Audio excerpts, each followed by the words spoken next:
All right, everyone. Welcome once again to the Faces of Business.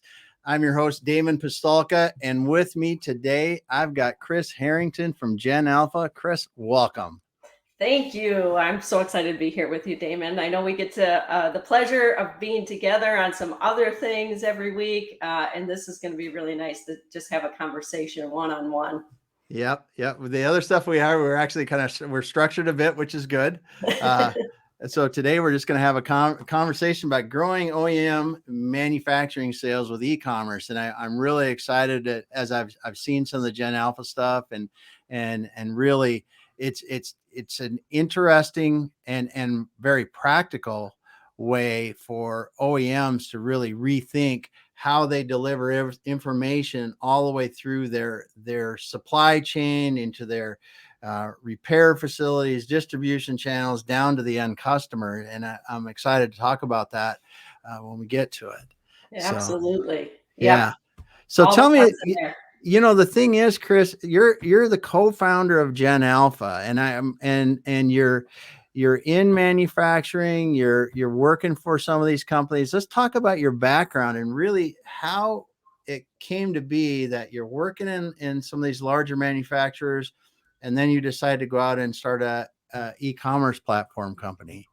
Yeah, well, thanks for that. So, where can I start? So, it's interesting. I was in the U.S. Navy, so I always say that I think that there was something calling me way back then because I was a machinist mate in the Navy just for a short time of my life, but it formed the building blocks, I'm sure, of helping me understand how things mechanically work. And while I've never been in service outside of the Navy, I did sell aftermarket parts. I sold large pieces of equipment. And I think just having that basic understanding and that foundation really helped me.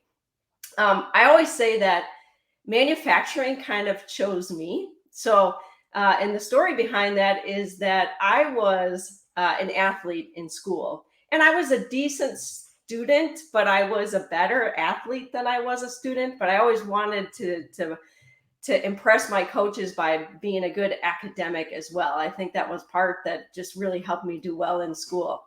But there was a local manufacturing company, and I think they still do this today, that they give out an award each year to all the schools in our area, to one female and one male, and they call it the Athlete of the Year Award. And they base it on both your academics and your athletics. And they bring you in, they have a nice dinner, your parents get to come. And Coach K was the speaker. Oh my goodness. And I played basketball, I played soccer, I ran cross country. So back then you could play 3 sports. I know it's a lot different for kids today. Yeah. But that was really powerful for me because that company was the same company when I came back out of the Navy. I gave my resume and I mentioned that I was the Athlete of the Year. And now I was back from the US Navy and they gave me a role. And I worked right there on the shop floor. So this was pre me going to get my education. I was a non-traditional student, went to Marquette University a little bit later in life. In fact, I completed my education in my 30s, but I had gotten all this life experience, and when life was taking me to a certain point, I was realizing that I couldn't grow any further if I didn't have the education. So I really had this opportunity to work in many different areas within manufacturing before I went back and got my education. So I went to school, studied finance, so business with a major in finance. And I should say I originally was thinking accounting. And I looked around the room one day at all the accountants and I said, no, I don't fit here. So I had to switch to finance. So my original role in a large manufacturing company that was servicing the mining industry, the name is Bucyrus International, was as a financial analyst. And I'm so thankful I came into the company as a financial analyst because I was taught to use the ERP system as a tool. Yeah. And not only was it my tool, but I was running reports and data for many different areas of the business. So I didn't start in one specific area where I was only providing information for them. I was providing detailed reports and having to analyze them to find the little nuggets of information that they needed, so that I could help them in that area of the business. So it taught me, to analyze the data in each area of the business. I started to learn very quickly what was important to those leaders in that business. So, the financial team wanted something, the COO wanted something else, the sales VP needed some other type of data, the aftermarket director was looking for another set of detailed data. So by providing the reports and looking through the analysis, I really started to get this business foundation that was pretty incredible when you start thinking about starting your professional career. And it was really from there, I think, I had an opportunity to be useful in many different areas, that people started kind of latching on to me and say, hey, would you like an opportunity over here? Yeah. And that was kind of my career inside Bucyrus. I moved from financial analyst to a product manager, where I was analyzing a product within our aftermarket business. Then over in Canada, they needed a national parts manager for our entire Canadian operations. And I just raised my hand and said, I'll go. And what's interesting is when I arrived there, because I had come from the corporate office, they thought I had the answer to everything. So now I was the parts leader in Canada, but I had all these other areas of the business in Canada seeking my advice because I had come from corporate. So I just happened to fall into this space where I just had to keep being this resource, which allowed me to have this incredible experience. And you interacted with so many different the pieces of the business because of that, I'm sure. Absolutely. And Yeah. it really is the foundation that has helped me. And I promised to get to the story of how we founded GenAlpha. So, but Well, I've yeah, got some other questions before we get there, but this is great. This is great. yeah. So, I'm in Canada. I have this incredible leader in Canada who the way that he sells is to bring the entire team. So he would bring of course, our sales team, but he would bring the service team, he would bring our manufacturing team and our aftermarket leader all into a presentation with the customer. So together, we were selling the value of our business to this customer. He wasn't always alone trying to sell why you wanted to work with Bucyrus Canada. He was saying, you want to work with Bucyrus Canada because of these people and how they're going to support you after you buy our equipment. So I started learning from him how he presented the company and our services and how we could be more useful to the customers.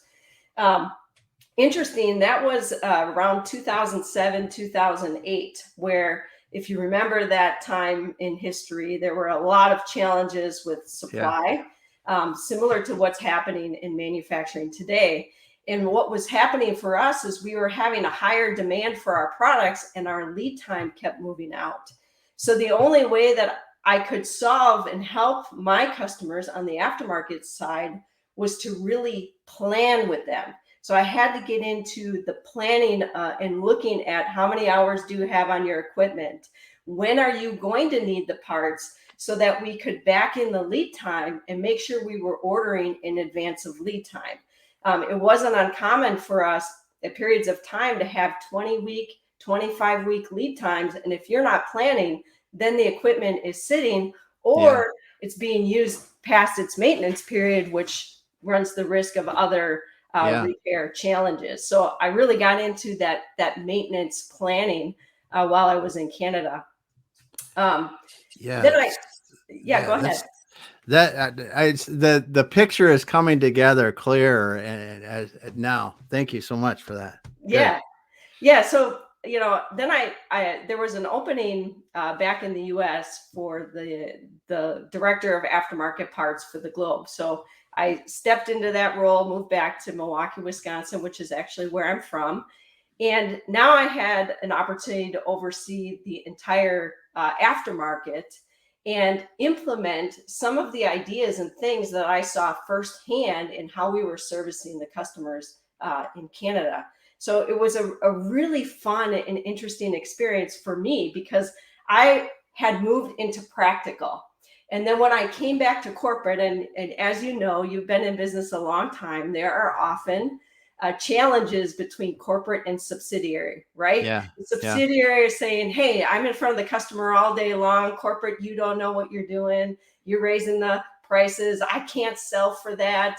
Your lead times are too long. Well, we have a production challenge, So I lived one experience having come from corporate, came back and got to kind of bring that practical experience into the corporate environment. And I think it created a much more well-rounded team because I was able to share the ideas. We even refocused where we weren't just product managers for products, but now our product managers were responsible for a region of the world and helping them grow their sales. So their performance was measured not just by the performance of the product, but also the performance of the region. So that tightly aligned us with those regions and ensured that we were supporting them in the best way possible. So after that, had an opportunity to support the team in Brazil to win participate in a very large contract with the largest miner in Brazil. And really, this was so important to us that if we didn't win this business, we would have pulled out of Brazil because they were committing all of their business to one vendor. So we really had to put our best foot forward.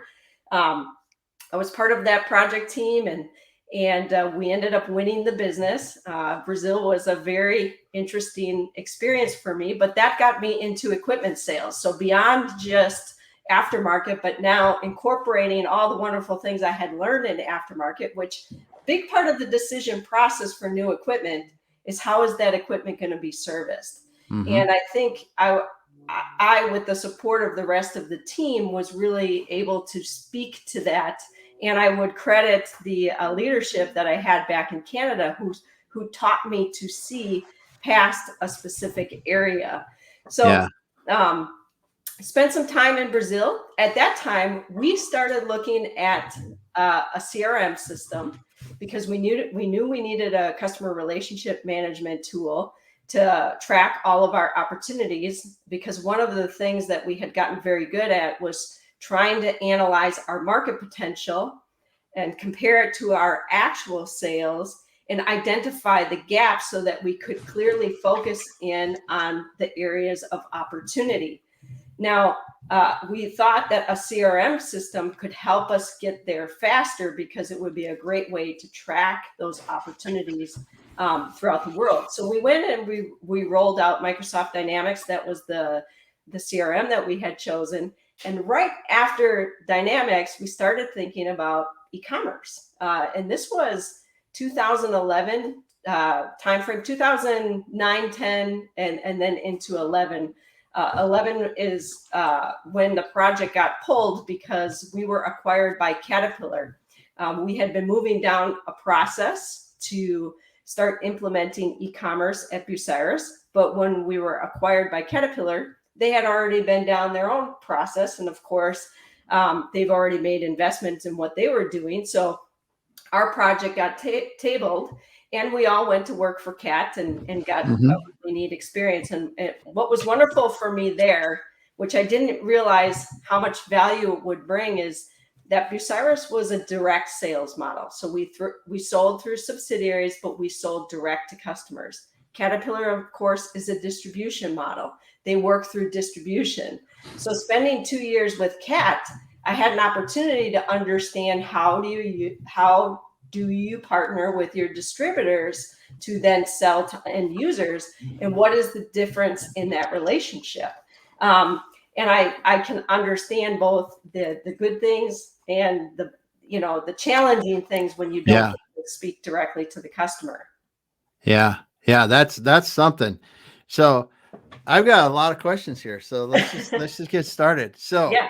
first of all, let's go back a ways. So do you think being a non-traditional student in college, you got better grades because of that?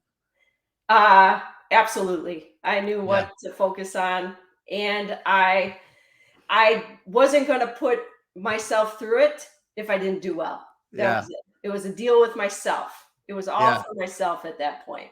Yeah. That's cool. That's it. I did in my undergraduate degree that I got. It was, coming out of high school kind of thing. But then when I waited a few years and did the graduate work, it was amazing how I magically got smarter because I actually applied myself. Yeah. And I was just curious when you were saying you're non-traditional, because it's right. I'm here to get focus in and get this done. So that's off the topic, but it's just something I was curious about. So you had this experience, so this is cool. So Bucyrus is going direct to customer. You're doing that, and so what kind of equipment, first of all, were you selling? Because I think of mining equipment. I think of I being around in the Midwest where I grew up in Wyoming and Montana, the big strip mining stuff. So what were they selling? Well, initially we were selling shovels, drag lines, and drills. So your surface mining products. So it's big Um, stuff. the big stuff, absolutely. And then Oh, we had several, acquisitions of our own while I was with Bucyrus. So yeah. we acquired the Terex mining division. So we Oh, got yeah. more surface out of that, some Yeah. drills and the electric shovel. And then we acquired DBT, which was the underground business. And that's really when we became very attractive to Caterpillar, because Yeah. now we had the full scope, surface and underground, for these large mining companies, billion, Yeah. billions of dollar companies who Yeah. they do surface mining, they do underground mining. So we could offer something that no other company at the time could offer. Yeah. Yeah. Well, that's cool. Yeah. That's cool because and you think of the service needs on something that absolutely positively has to run 24/7, um, forever basically, or have very planned and very short downtimes, is much different than someone's car at their home that if it doesn't run, it may not be a big deal for a few days. That's And right. and in those 24/7 operations like that, it makes a huge difference, Yeah. just a little bit. So Yeah, the uptime is critical depending on the mining operation and the ore that they were in. An hour of lost time could be $100,000 or more. yeah, So you didn't want to be responsible for not getting the parts to your customer on time to get their equipment back up and running, for sure. that's for sure. That's for sure. So when you looked at and then the other thing that you were talking about that was very interesting is the direct model compared to the distribution model. So Yeah. Bucyrus was selling direct to the end customer. Um, what did you like and dislike about that model? And then we'll talk about the distribution model and some of the challenges in that. Yeah. I, you know, I personally love being customer facing. So I do think that when you get to spend time with the customer and understand their problems and challenges and be able to truly relate that back to your business and try to identify solutions, there's something special about that. And of course, there's a higher margin level when you're not working Yep. through a distributor. So the margins are different. When you do it well and you perform well, there's a larger opportunity for the manufacturer at that point. Yeah. So I Yeah. love to talk to customers. I love the customer facing aspect. Yeah. So the distribution model then, what were some of the challenges that put into play for you? You know, First I had to understand the Caterpillar way of business. And I did come to understand that for Caterpillar, their distributors are their partners and customers as well. So, the difference is that they get to hold them accountable to things that typically when you're a manufacturer, fighting to earn your customer's business, you're not holding your customer accountable. Whereas Caterpillar could hold their distributors accountable to certain things, and that would relate to discounts and support and other things that they would get. But I will say that the biggest challenge that we had was the different way in which the two companies, their product lines were. And let me describe that. So Caterpillar produces mining trucks, and they produce several different models, but they produce thousands of them. So their product line was high commonality with a larger turnover, which was very easy to have inventory to support the fleet that's operating. Okay. In the Bucyrus world, I think our largest year was that we produced 27 shovels in 1 year. Outside of that, we were producing, depending on the year and the demand in mining, you might have a 5 shovel year, a 15 shovel year, a 24 shovel year, back to 18. And then that 27 was a high. So, and you have multiple models, again, depending on the size of equipment that's needed. So it's the size of the bucket. So the inventory planning for Bucyrus was very different than a planning on a Caterpillar side. And what we had to do was teach the distributors how to plan with the customer in the same way that we had learned to do it through all our subsidiaries. Because essentially what we did is we divested all of our subsidiaries to the dealers, and that now they were responsible for that business. But they were used to this Caterpillar model where you needed the inventory and it was available, and there were trucks coming off the line always. So even if inventory was low in one area, production was always planning for. So there was this opportunity, whereas on the Bucyrus side, it was slightly different. And I think that was a challenge for everyone, because the customers now had to go look at the dealer for support, and the dealer was still learning that product, the different product line, and understanding these challenges and ramping up with their own service personnel to be able to support this different type of equipment. So those were the challenges, to keep these customers in the uptime that you referred to earlier. Ultimately at the end of the day, that's what you're doing. You're keeping those production units running. And there's a big learning curve when you transfer that much product to a distribution network, and you no longer have that in-country service people available. Yeah, that had to be quite a challenge. And it's a completely different model when I've got thousands of units compared to tens of units. Yes. And you can't just throw inventory everywhere around the world and know it's going to sell. You got to strategically plan where it goes. And like with that low volume inventory, some of it's very, very, very expensive that you're not going to want to spend the money to keep inventory at every location either. That's right. Interesting stuff. Interesting Yeah. stuff for sure. So all of a sudden, not all of a sudden, but you're sitting here at Caterpillar one day and you just go, hey, let's go start an e-commerce platform for OEM manufacturers. I mean, let's talk about you came up with this idea and with some other friends, you co-founded this thing. So let's hear about that a little bit. Yeah. So, what we had realized is that we were doing something special to help grow the aftermarket back in our Bucyrus days. And a lot of it was focused on solving problems for our customers. Mm-hmm. And we knew that one of the biggest challenges for customers was in planning, and it was the support between customer service and the business that needed your parts and service support. So the equipment operator.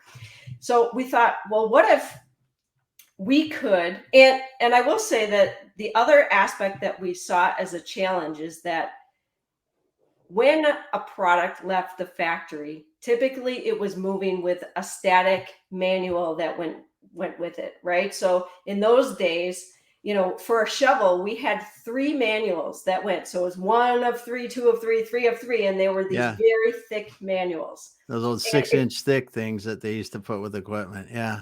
Yeah. So, these things would ship out when the equipment shipped, and immediately they would be outdated because things are always changing back at the factory.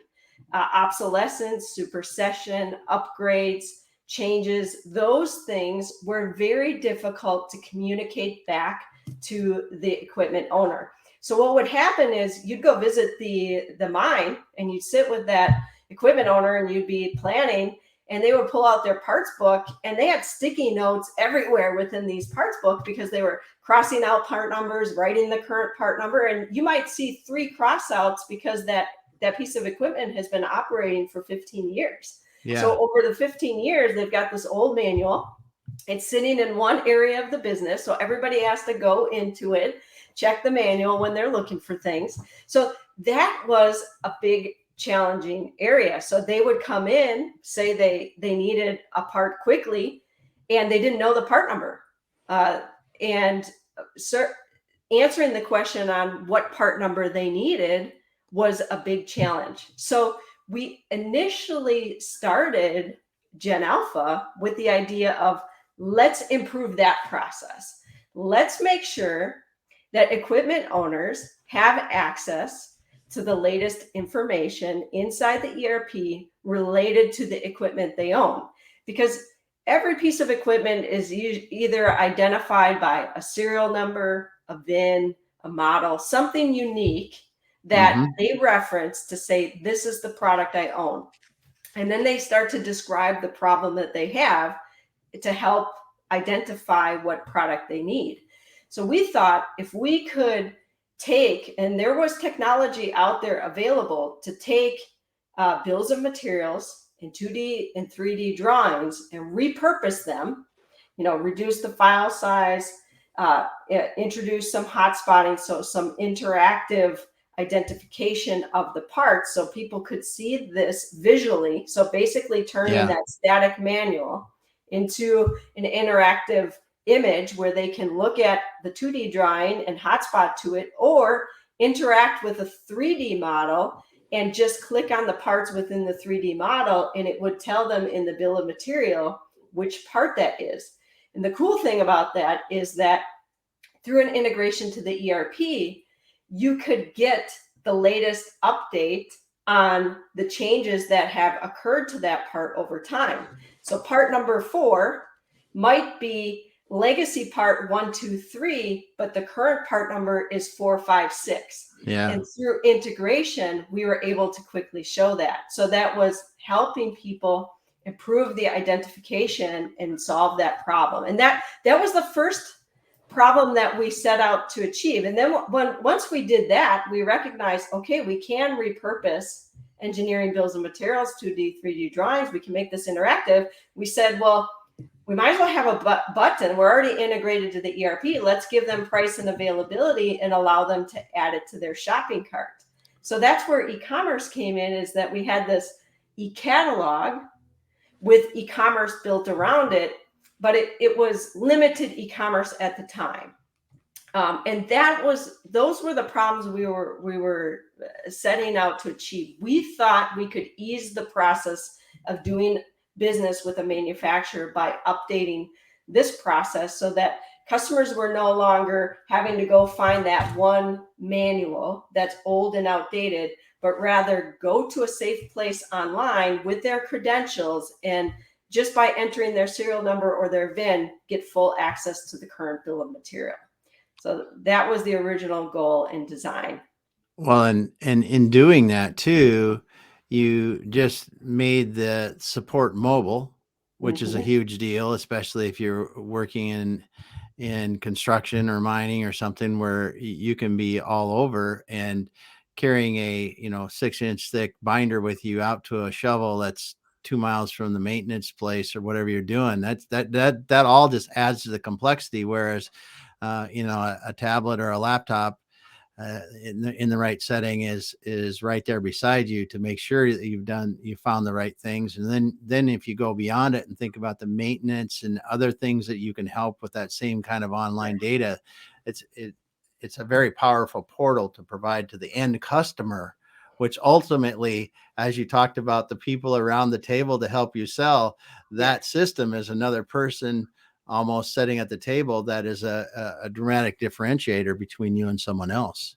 Yeah, it is the tool, right? And Yeah. it's a tool that is used by the end user, but there's so many other areas of the business benefiting from it as well. Customer Oh, yeah. service can use it, technical service. Yeah. Well, if a technical service person is standing out at the machine, just to your point, now they can pull out their tablet, be right on that piece of equipment, and things that we've introduced into the product are roles-based type of different roles. When you log in, you get to do different functionality. Yeah. So a technical service person might not have the authority to buy, but they have the ability to be at the customer's place of business, on that factory floor or in the mining pit, looking at the equipment, adding the things that they need to their cart under that customer's account number, Yeah. and very quickly turning it into a quote that's now sent to that maintenance engineer. Wow. Yeah. So that when they leave the inspection site, your quote with the parts that you need for the repair is all in your email. Yeah. And now all that maintenance engineer has to do is maybe send it over to procurement and say, please get these on order. And through this roles-based login, the procurement person logs into the e-commerce site, sees the quote because it's under their account, and they just convert the quote into an order. So the admin for all of that is taken away. And now they've safely have the parts that they need and can be on their way. So yeah.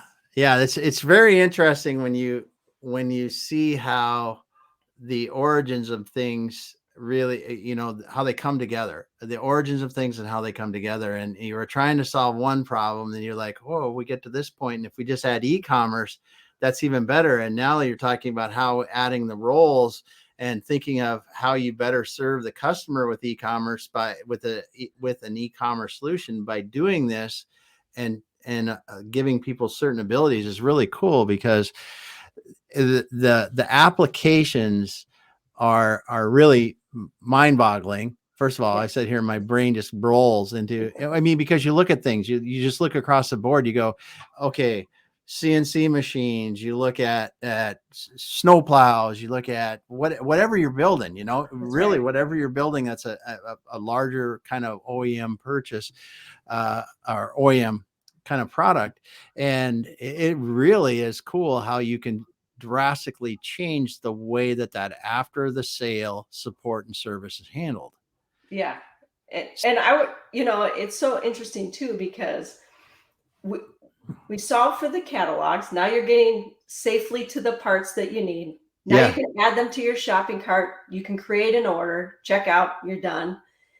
And then we went further and said, okay, now they need access to that purchase history so that they don't have to call customer support to know when the product is coming, when it's shipped, their tracking information. So you just keep chipping away at all the reasons they called your customer support to free up the customer support from some of those tactical routine activities, so that they could be moved off and working on maybe some of the data analysis that can come with an e-commerce site, or they can be answering the more challenging problems. Because I'll tell you, the challenging problems, and this was true for us in Bucyrus too, you had got so many emails, faxes, and phone calls a day, and that you were getting to as many as you could. And the easy ones were the ones you took care of the fastest. And usually that was price and availability, create the order, create the quote, and just on to the next one.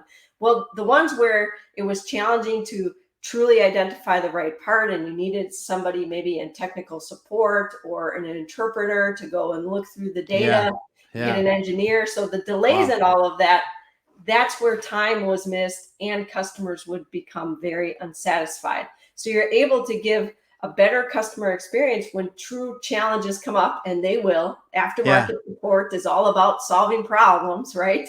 It doesn't mean all your problems go away, but it helps ease the process of doing business with you for all the routine activities, for sure. Yeah, that's incredible, because I think about, the system and when you look at there are so many additional challenges that you're going to be able to look at and help customers solve in these things, um, that are relate back to the kind of Bucyrus stuff. And when you think about operating hours or, just, and if I, the customer, could update my operating hours in the system every so often on these kind of service things that you have to provide. Yeah. There's just so many different things you can do. It's really cool. Yes. Mind-boggling.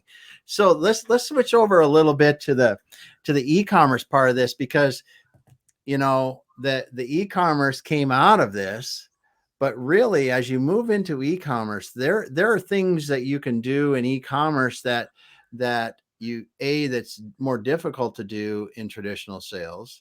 Mhm. And B, there's some some different advantages and challenges to e-commerce. So what are some of the things that you see that adding the e-commerce and going from more traditional sales based support in aftermarket sales and moving that more onto an e-commerce platform? What are some of the things that you really see companies enjoying and benefits from that? Yeah, the first place I would start is the ability to be proactive. Okay. These aftermarket departments, no question, they are bombarded with things from their Yeah. customers all day long. And you could have the best intentions that you want your customer service reps to be able to talk about, if they're asking for this, see if they also need these parts.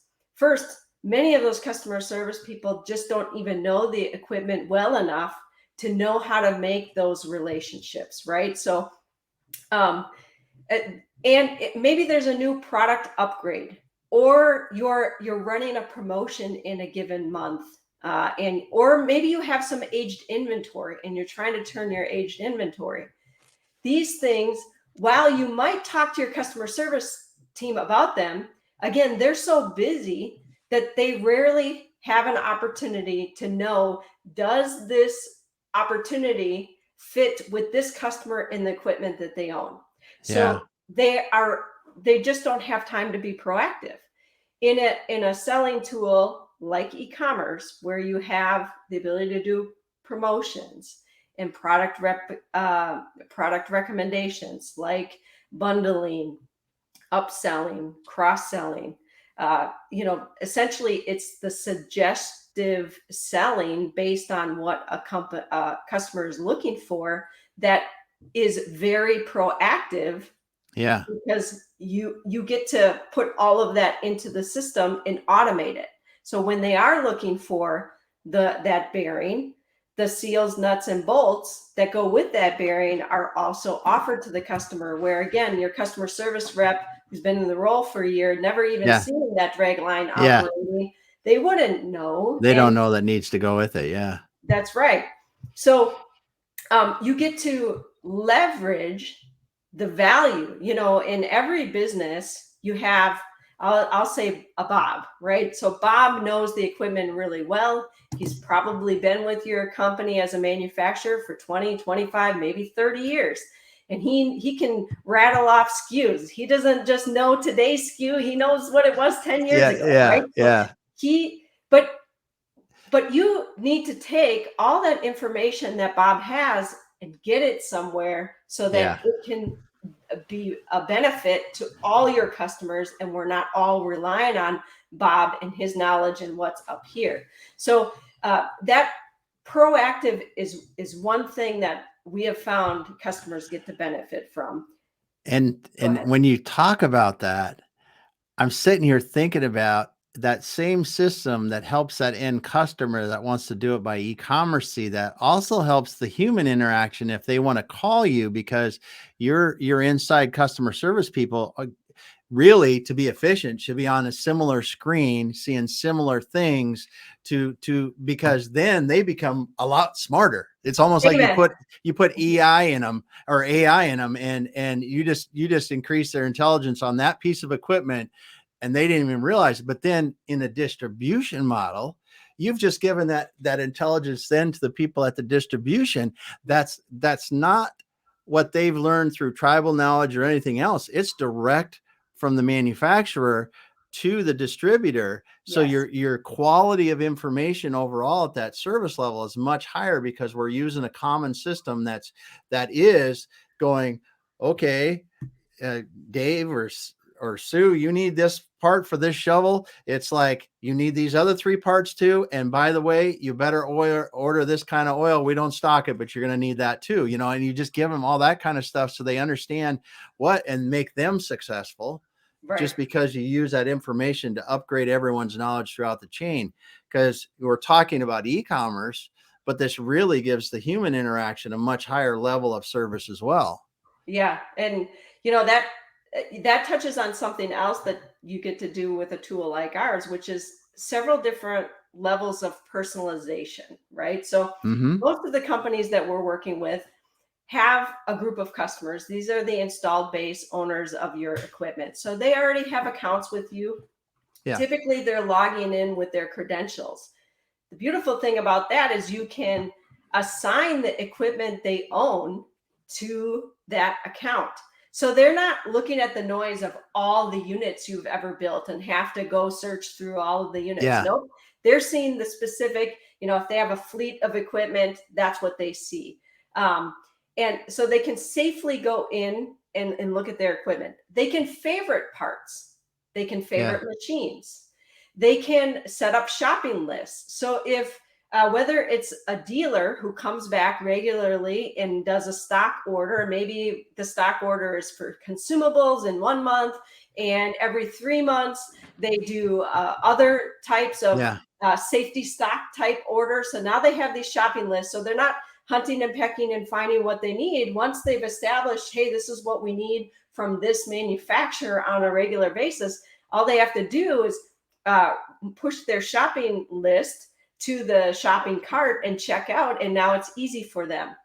Auto reorder. So now you're personalizing with the ability for them to auto reorder. Similar type of concept, but now the order is just going through on a regular basis. So the levels of personalization that you can do, because you're now in an e-commerce environment where you know the account, you know what equipment they own, you know their pricing, you know what region of the business they're in. All of this becomes very powerful. And then the beauty is all the data that you're capturing when your customers are coming and using your site.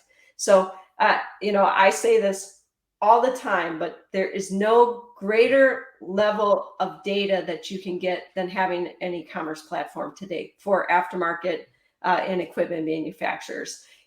We sliced and diced our data at Bucyrus to really get finite and look for opportunities, whether they were margin opportunities, growth potential opportunities, even things that were in our industry that we might not manufacture, but were accessories to the industry we were in, so that we could be a third-party supplier for that. Yeah. So, but the data that you get on the customers who are doing business, particularly, and you and I have talked about this, what are they searching for and automatically buying? Every time they come to your site, maybe they don't even use the search bar because, again, they're using their shopping list or they favorited. They're just checking out. They're consistently buying. They're not checking price. It's like every time they need it, they come to you for it. Well, if that's the case, those are opportunities to raise the price, right? And we always look for, where are the areas where we can raise prices, rather than, we're going to raise 5% across the board. And then maybe we have some parts that start falling out because that's no longer an attractive price point, right? The other thing you see is all of the searches that are happening on your e-commerce site, and then they're not buying. So that search to order hit rate, if you say, okay, they've been searching in the last 3 months for these parts, and maybe it's 10 are rising to the top, go evaluate those 10. Did you have inventory for the 10? If you didn't, a nice first step is just try to put some inventory on the shelf and see if that creates the conversion, right? So now likely people are going to come back and search in the next 3 months. Now, by having inventory, did you get the sale? If you didn't, so you've corrected inventory, that's going to tell you that there's probably something wrong with your price. People are still searching for it and they're not buying it, and you have it on hand. Because in our world, equipment and aftermarket parts, availability of product does sell. We see it all the time. Usually most people are not planning. As much as we tell them to plan for their future maintenance, most are reacting to failures that are happening with the equipment, and they need those products quickly. So you have them, you sell them. If you don't, you may miss out if there's an alternative supplier that can help them. Yeah.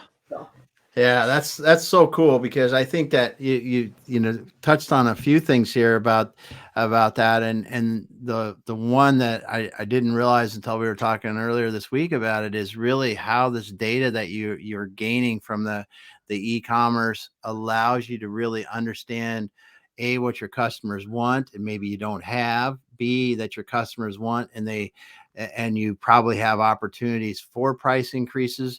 Or on the other too, if it's something that people search a lot and they don't ever buy, and there is inventory, maybe you need to look at, do we have room to get our prices more in line if there's other opportunities for them to buy from other places? So it's really interesting. But the one thing that talking today really opened my eyes on was the fact that you can really significantly upgrade your knowledge level of your entire support staff by doing this, because your service person in the field just got smarter. Your customer service person just got smarter. The distributors just got smarter. Your repair person that's in it's pervasive throughout the company by the data, the way you utilize the data. Yeah, and you're right. Training is a big challenge as we have more of the baby boomers who are moving out. And there's going to be a great exit here as we get into 2025 through 2028. A lot of retirement of those people that carry that.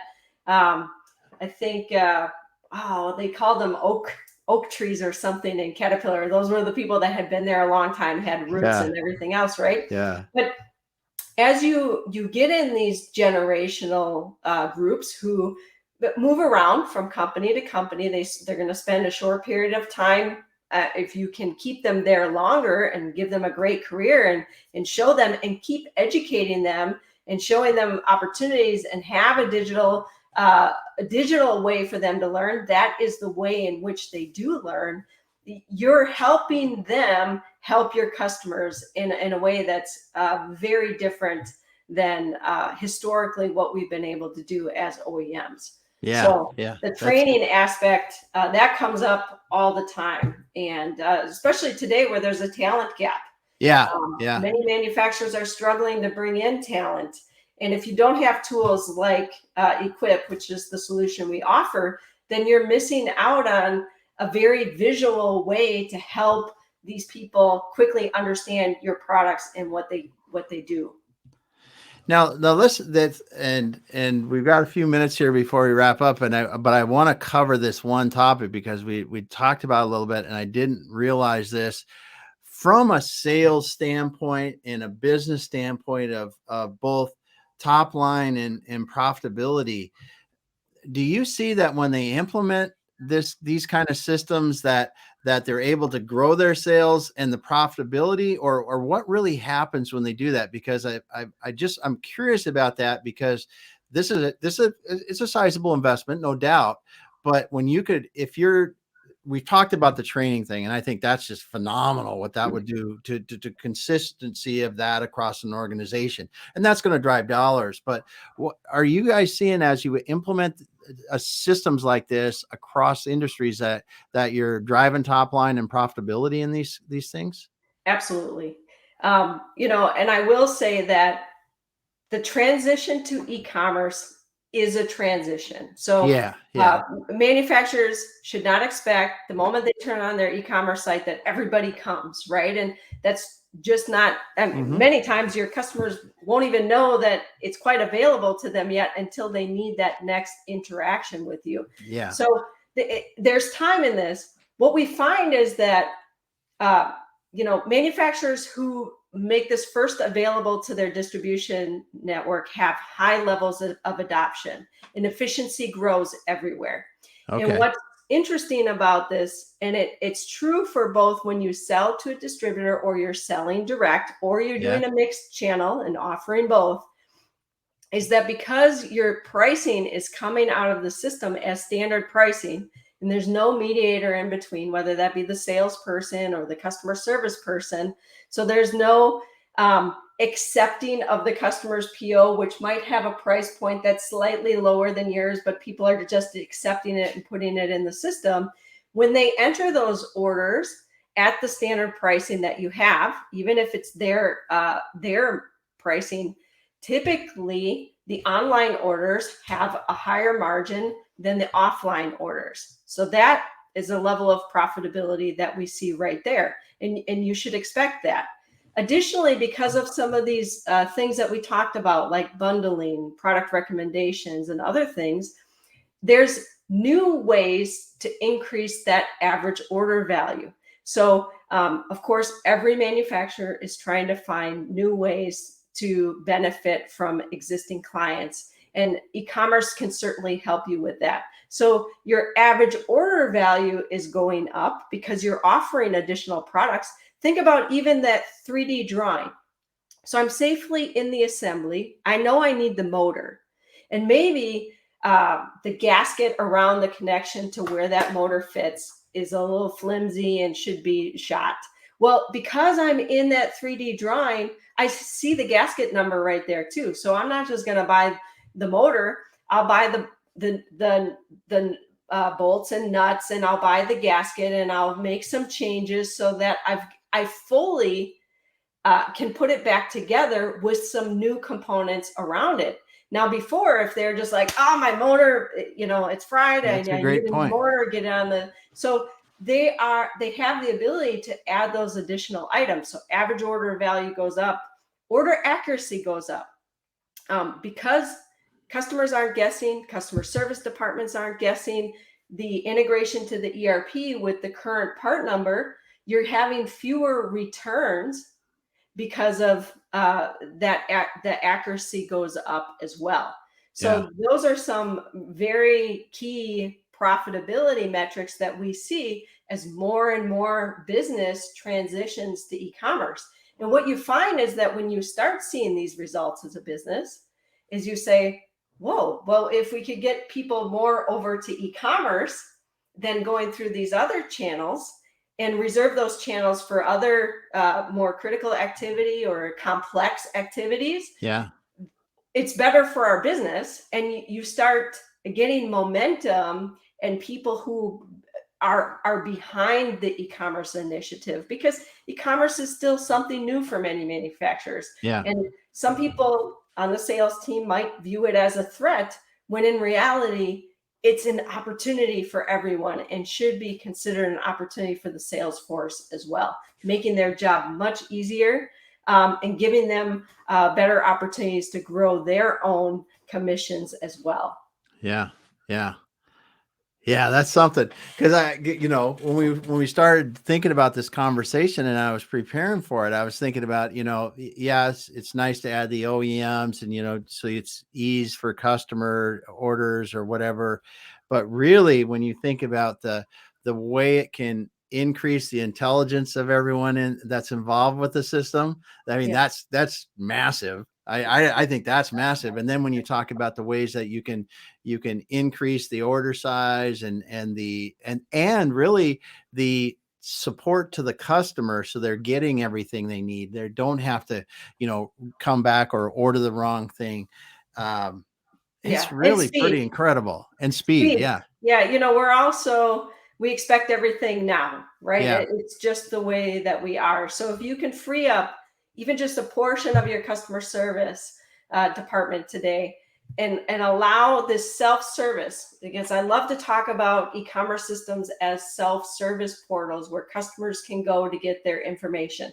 They're not just ordering. It's not just a place for transactions. They're getting Yeah. all that information around their equipment, any maintenance videos, any support Yeah. documentation, any Yeah. MSDS, any operators manuals. All of that is safely there. All my Yeah. tracking information when my orders are coming, copies of my invoices, paying my invoice, right? Think about the level of calls and emails that are coming to your Oh, call to do that. And think yeah. about today when you can't find enough good people to staff, and customers, because of supply chain issues, are more frantic about when are my things coming, and they want to know things.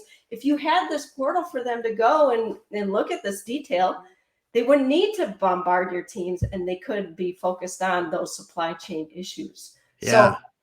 So much Yeah. opportunity here. It's super interesting when you start to look at it and how OEMs can really grow their aftermarket sales with e-commerce. And I talk about sales, but grow the, the effectiveness of their support, and really enhance the brand by giving people the self-serve option, better service, and the way they can, because the data gets in the hands of the people that need it. That's right. So for these OEMs, this becomes a big differentiator when the customer is thinking Yeah. about that equipment has reached its useful life and now they need to replace. They need a new fleet of equipment, right? Are they going to go to the next guy, or are they going to come back to you because your service, your support, the tools that you have after you own the equipment are Yeah. so valuable to them? They're not going to take the risk of moving to another alternative. They're coming back to you to give you the business again. So now you're not just winning on the aftermarket, you're also keeping that OE business and that next new piece of equipment. So Yeah. that's the key behind all of this. Yeah. Ultimately, it's not just an aftermarket sale, it's an OE sale too. Yeah, is get the new product sales, and then get the aftermarket right after it, and keep the cycle going. You So, got it. it's, Kris, it's been so awesome to talk. I mean, we could spend another hour here easy or more, because it really is amazing the where this came from, how you guys saw a need and then stepped out and built this platform to be able to support it. So if people want to learn more about GenAlpha, learn about what things are going on, what's the best way to reach out? Well, please go to genalpha.com. That's GenAlpha.com. We have a ton of resources out there. Not only do we want to sell our e-commerce platform and help manufacturers grow, but we are constantly putting out content to help these companies in all areas of aftermarket. That really is our focus. So we've got a newsletter. If you want to sign up for our Cool. newsletter, you can do that. You can also find us on LinkedIn at GenAlpha Technologies. Awesome. Awesome. Well, Kris, thanks so much for being here today. And thanks everyone for listening. Again, this Faces of Business with Kris Harrington from GenAlpha. Thanks so much. I appreciate you stopping by and sharing your knowledge on growing OEM manufacturing sales with e-commerce. And I hope everyone listening enjoyed it. Thanks for Thank you, being here. Damon. You I bet. Have a appreciate it. great evening, everyone.